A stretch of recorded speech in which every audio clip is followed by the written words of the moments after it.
डोकं वरती पाय, या प्रकल्प अधिकारीच्या करायचं काय? खाली डोकं वरती पाय, या प्रकल्प अधिकारीच्या करायचं काय? खाली डोकं वरती पाय. झाल्याच पाहिजे, आमच्या मागण्या, झाल्याच पाहिजे, आमच्या मागण्या, झाल्याच पाहिजे. या प्रकल्प अधिकारीच्या करायचं काय? खाली डोकं वरती पाय. या प्रकल्प अधिकारीच्या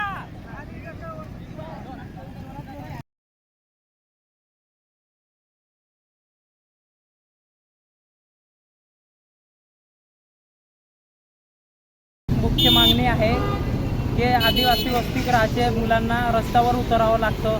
कायमपासून निवेदन देऊन बी पाठपुरावा करून बी प्रकल्प अधिकारी दुर्लक्ष करत असताना आमच्या आदिवासींना रस्त्यावर उतरावं लागतं. आमची मुख्य मागणी आहे की शासकीय मुलांची वसतिगृह आता मंजूर झालेले आहे. ते स्मशानभूमी ठिकाणी आहे, ते लवकर चांगल्या ठिकाणी बांधण्यात यावे. तिथे नाला आहे, त्याच्यासाठी इथे नगरपालिकांनी चांगल्या ठिकाणी जागा द्यावे. आमच्या मागणी असं आहे की अनेक वर्षापासून खंबाईत नारायण यांच्या तक्रारी देऊन त्यांच्यावर कारवाई करत नाही. प्रकल्प अधिकारी दुर्लक्ष वारंवार पत्र देऊन बी त्यांच्यावर दुर्लक्ष करत असताना शरदा मॅडम आहे यांना गडचिरोलीकडे बदली करण्यात यावे.